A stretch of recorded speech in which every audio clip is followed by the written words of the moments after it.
What's going on? Welcome to the episode. Today we're going to be chatting a little bit about mental health in regards to the news, because the news has been ultra relevant over the last year and a half or so with COVID, the US election, and I've noticed a beneficial shift in my mental health as well as some of my clients who have changed some of their consumption patterns around the news. So, what originally sparked myself to take a closer look at the information that I was consuming was an experience that I had in San Diego about 4 years ago.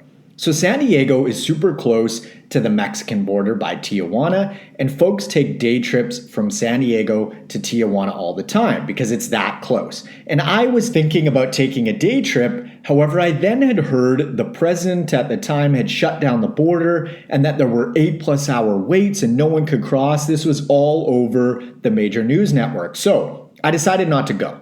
Later that evening, I ran into a few of my friends and we got to chatting, and I asked them what they had gotten up to that day. And they mentioned that they had gone down to Tijuana for a day trip, and I was super confused. So I asked them, I was like, were you stuck at the border? I was under the impression that everything was shut down. And they said, no, we cruised right through both ways. I was like, okay, that's odd. It turns out that I was very naive at the time, and I assumed that if the news was reporting something, it had to be true, which I was absolutely wrong about. The border hadn't been shut down at all, but for whatever reason, the news network that I had been watching reported that that was the case.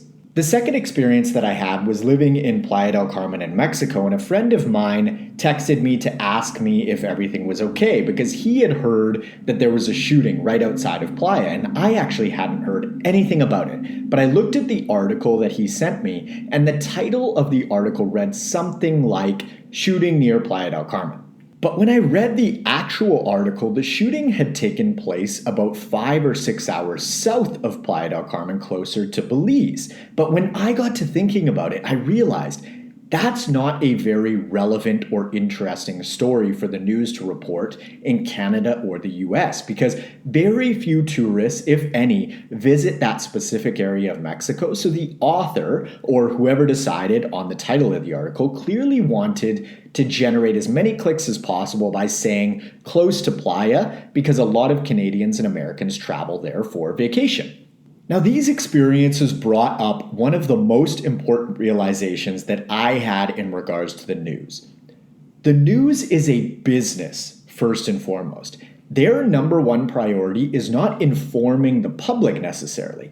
They have to make money because otherwise, like any other business, they can't exist. They are funded, like many other businesses, via ad revenue, which isn't inherently bad at all. It's just important to be aware of. Otherwise, you're going to naively assume, like I did, that the news is factual, when unfortunately that is just not the case at all. As humans, our number one inclination is survival, meaning if something is a threat to living, we are designed to pay very close attention to it. And the news understands this evolutionary tendency and they use it to their advantage, which you really can't fault them for because, again, they're a business. And if folks consume their product, they are going to provide more and more of that product.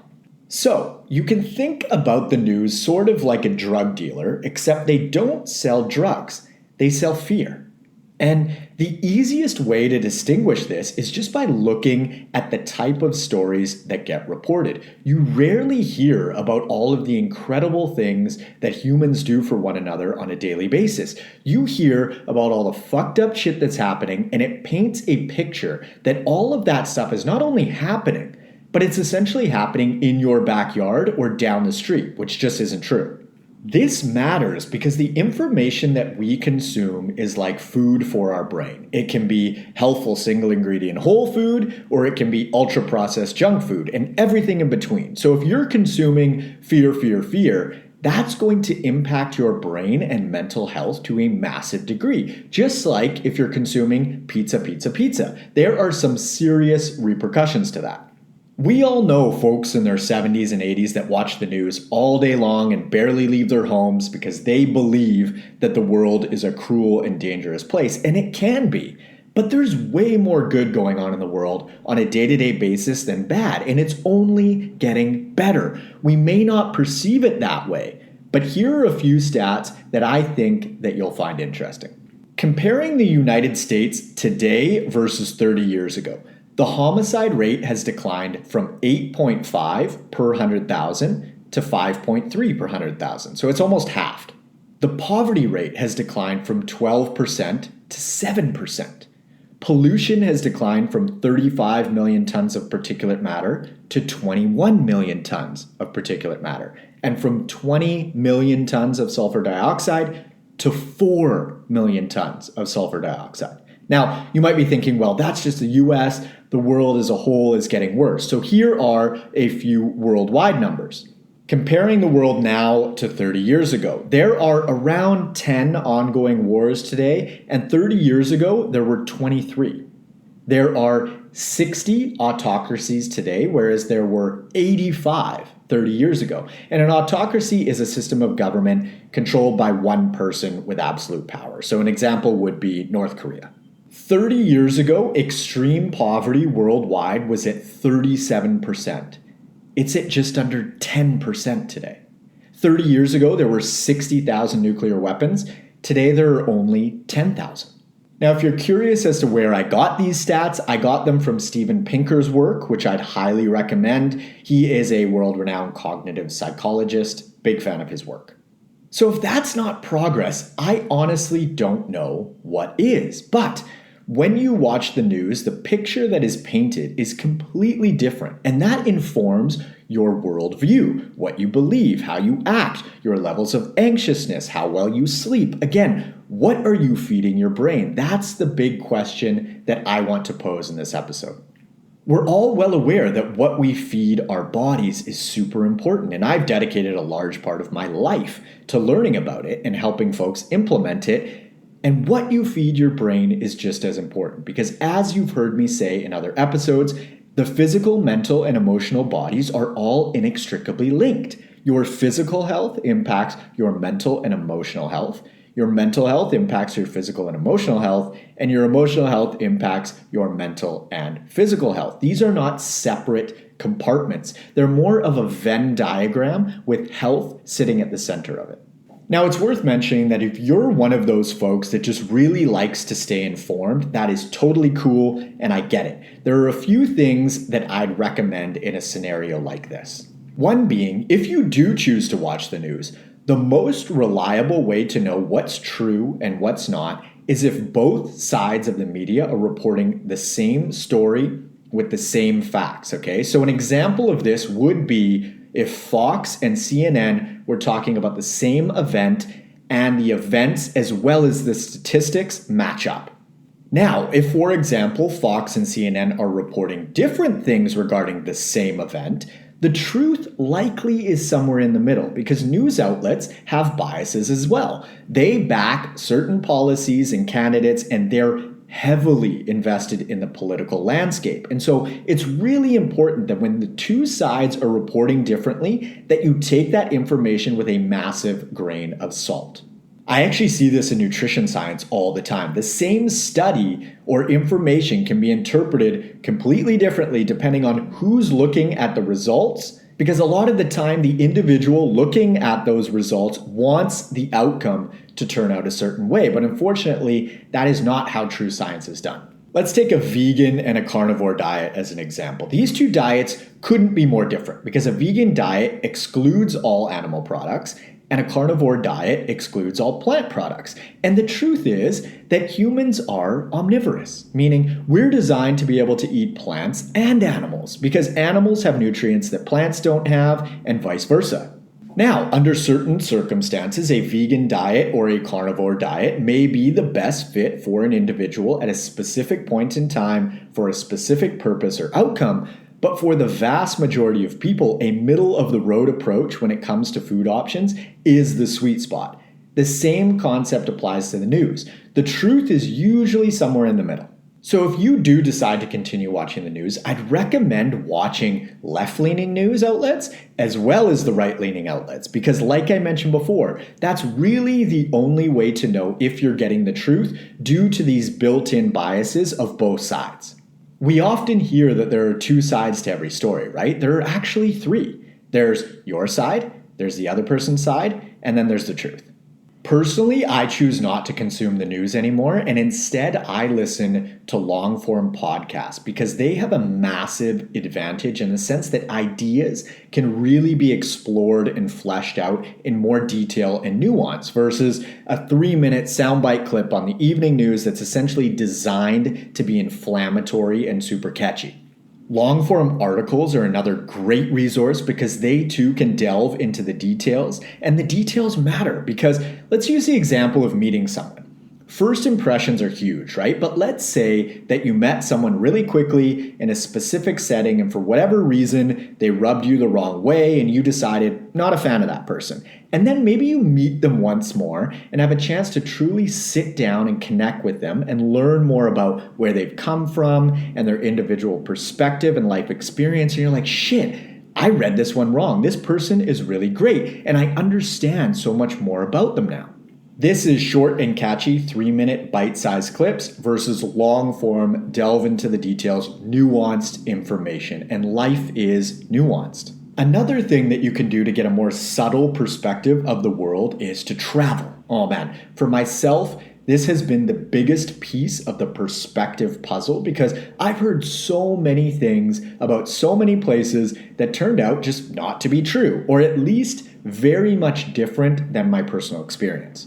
For example, I lived in Colombia a while back and I had heard all sorts of things about Colombia, most of which were that it's just incredibly dangerous and traveling there is a bad idea. My experience was completely opposite of that. Of all the places that I've been in the world, and I think I've visited maybe 30 countries or so, of all the places, Colombia has the kindest people, period. They are amazing. I never once felt unsafe when I was living there, and I just had an incredible all-around experience.